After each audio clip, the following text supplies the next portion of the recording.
Hello दोस्तों, कैसे हैं आप? आशा करता हूँ अच्छे होंगे, स्वस्थ होंगे और अपना काम जो भी कर रहे हैं अच्छे से कर रहे होंगे। तो आइए देखते हैं यूपीएससी मेंस में पेपर फर्स्ट में आया वो क्वेश्चन है, श्री चैतन्य महाप्रभु के आगमन से भक्ति आंदोलन को एक असाधारण नई दिशा मिली थी, चर्चा करें।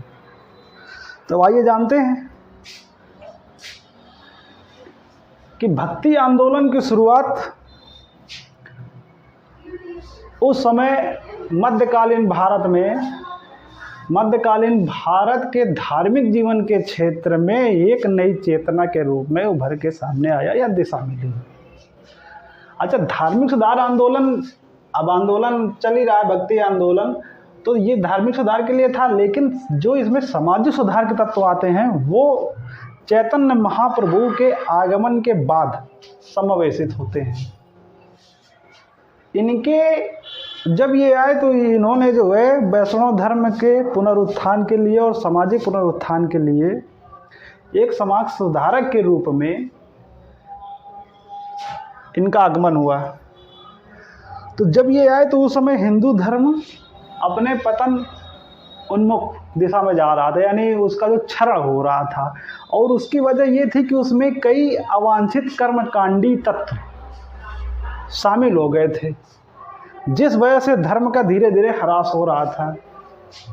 समाज में भी कुछ ऐसे तत्व उपस्थित हो गए थे जो समाज को विकृत कर रहे थे। तो इनके आगमन से इन दोनों क्षेत्रों का विकास हुआ, चाहे वो धार्मिक क्षेत्र में लेकर वैष्णव धर्म और सामाजिक क्षेत्र में समाज में जो उपस्थित कमियां थी उनको इन्होंने ठीक करने का प्रयास किया।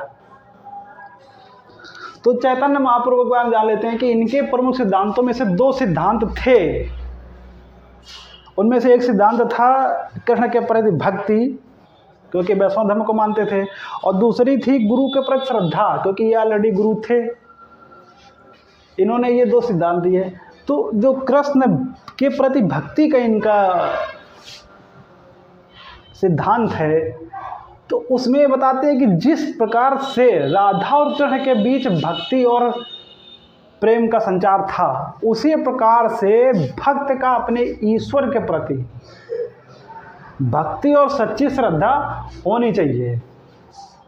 और इनका मानना था कि ईश्वर के करीब जाने के लिए सामूहिक गान यानी भजन कीर्तन भी व्यक्ति को भक्त को करना चाहिए, ताकि इन चीज़ों से या भजन कीर्तन से वो ईश्वर के और करीब जाता है। फिर इनका जो दूसरा सिद्धांत था गुरु के प्रति श्रद्धा, तो इन्होंने कहा कि अगर भाई मोक्ष, अब भक्ति आदमी इसलिए तो करता है कि मोक्ष प्राप्त, तो उन्होंने कहा कि मोक्ष प्राप्ति के लिए गुरु का मार्गदर्शन बहुत ज़रूरी है, इसलिए अपने गुरु का हमेशा जो है सम्मान करें या उनके जो मार्ग सुझाए गए हैं उनका पालन करें। अब जब ये समाज सुधारक बन के आए तो हिंदू धर्म में वैष्णव धर्म का पुनरुत्थान हुआ। वैष्णव धर्म का पुनरुत्थान, अच्छा धर्म में ये ठीक है, बुराइयां क्या क्या थी, तो एक तो कर्मकांडी तत्व तो शामिल थे ही। दूसरी चीज़ था जो धर्म के मानने वाले थे उनमें जो है मांस भक्षण, मदिरापान और अन्य अनैच्छिक यवन क्रियाएँ शामिल थी, जिनका इन्होंने घोर विरोध किया और कहा कि नहीं, धर्म ये चीज़ें हटाओ, ये ठीक नहीं है। तो ये तो उनका एक वैष्णव धर्म में सुधार, तीन चीज़ों को हटाया। फिर इनका जो सामाजिक सुधार होता है, तो इन्होंने जाति व्यवस्था और धर्म के नाम पे जो विभेद था उसको इन्होंने समाज से दूर किया, लोगों में सोचने की चेतना जागृत की। इनके जो अनुयायी थे वो खुद निचली जात के, निचले तबके से थे, और कुछ हिंदू थे, कुछ मुसलमान थे। तो सामाजिक एकता का भी इन्होंने समर्थन किया, सामाजिक पुनरुत्थान भी हुआ।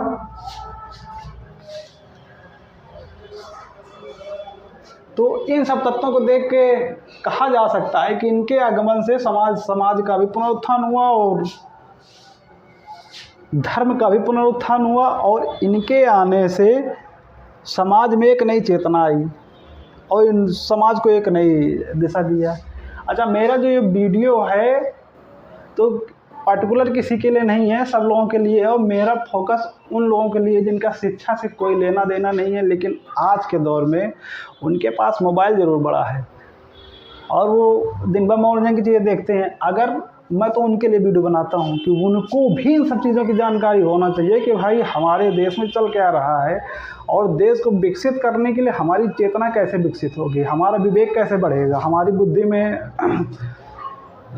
विकास कैसे होगा। क्योंकि अगर कोई भी मामला चलता है या नेशनल लेवल पे हो, इंटरनेशनल लेवल पे हो, तो एक आम व्यक्ति की भी अपनी एक समझ होना चाहिए, एक पकड़ होना चाहिए, किसी के बहकावे में ना आए हो।